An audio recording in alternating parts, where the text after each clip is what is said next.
આ તરફ ખ્યાતિ હોસ્પિટલ કાંડ મુદ્દે મોટા સમાચાર મળી રહ્યા છે। કૌભાંડના મુખ્ય આરોપીઓને બચાવવાના પ્રયાસો શરૂ થઈ ગયા છે। મુખ્ય આરોપી કાર્તિક પટેલ હજુ પણ પોલીસ પકડથી દૂર છે। ત્રણેય ડાયરેક્ટરમાંથી એક પણ હજુ સુધી ઝડપાયા નથી, જેમાં સંજય પાડોલિયા, રાજશ્રી કોઠારી અને કાર્તિક પટેલનો સમાવેશ થાય છે। આ ત્રણે ત્રણ હજુ પણ પોલીસ પકડથી દૂર છે। ત્રણેય આરોપી ખ્યાતિ હોસ્પિટલના ડાયરેક્ટર છે। ત્રણેય આરોપીઓ સામે તપાસમાં ઢીલી નીતિ હોવાનું સામે આવી રહ્યું છે। मुख्य आरोपी ने क्लीन चीट मळे तेवा प्रयास थई रह्या छे। कार्तिक पटेलना राजकीय नेताओं साथे मजबूत संबंधो छे अने धरपकड़ न करवा माटे राजकीय दबाणनी आशंका पण सेववामां आवी रही छे। ईडीनी तपास मुद्दे नेताओ दबाण करी रह्या होवानी आशंका छे। करोड़ोना नाणाकीय कौभांडमां ईडी पण निष्क्रिय छे। जिग्नेश पटेल वधु माहिती आपी रह्या छे। जिग्नेश, जणावशो शुं વધુ વિગતો?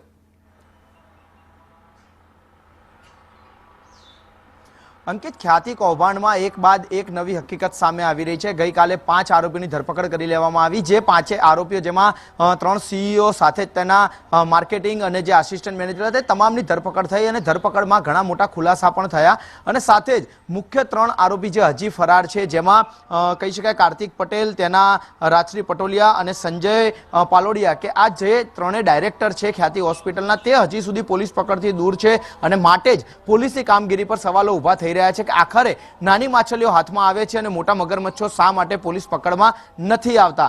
તો બીજી તરફ આ આખું જે કૌભાંડ થયું હતું તે પીએમજેવાય યોજના હેઠળ રૂપિયા કમાવા માટે અથવા તો સરકાર પાસેથી ભ્રષ્ટાચાર કરી અથવા તો કૌભાંડ કરીને રૂપિયા પડાવી લેવાનું આ આખું કૌભાંડ હતું અને તેમાં હજી સુધી કોઈ પણ આઈટી અથવા તો ઈડી જેવી એજન્સીએ નથી ઝંપલાવ્યું, જેને લઈ અને સરકાર અને અન્ય એજન્સીઓ પણ નિષ્ક્રિય હોવાના આક્ષેપો થઈ રહ્યા છે। જો નાણાકીય કૌભાંડ છે તો શા માટે માત્ર પોલીસ તપાસ કરી રહી છે, અન્ય એજન્સીઓ હજી સુધી આ તપાસમાં નથી જોતરાઈ, તે સૌથી મોટો પ્રશ્ન છે।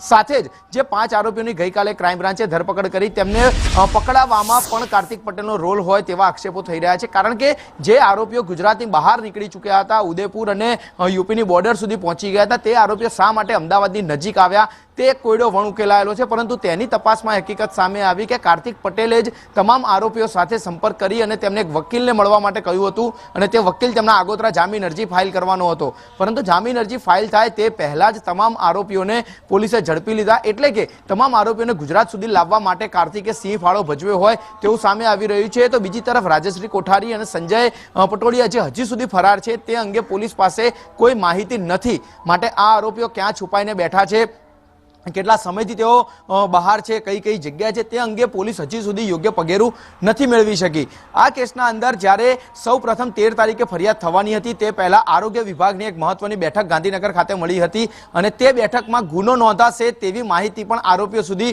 ગુનો નોંધાય એના 3 કલાક પહેલા પહોંચી ચૂકી હતી।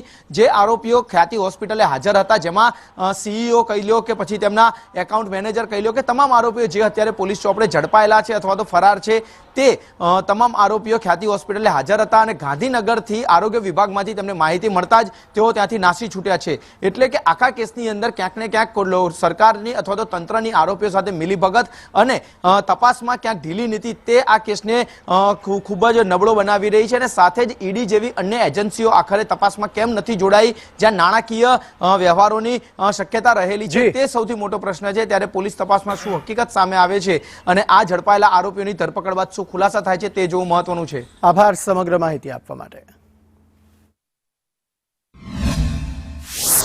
હવે જો મુખ્ય આ લોકોનો આરોપી છે, પ્રથમ જેટલા બી ટાઈમ અમે મળ્યા છે એની પૂછપરછમાં ચિરાગ રાજપૂત એનો મેઇન આરોપી છે। ચિરાગ રાજપૂતનો ભૂતકાળ પણ ગુનાહિત છે। બોમ્બઈમાં એને વિરુદ્ધમાં ચીટિંગનો ગુના દાખલ થયેલા છે।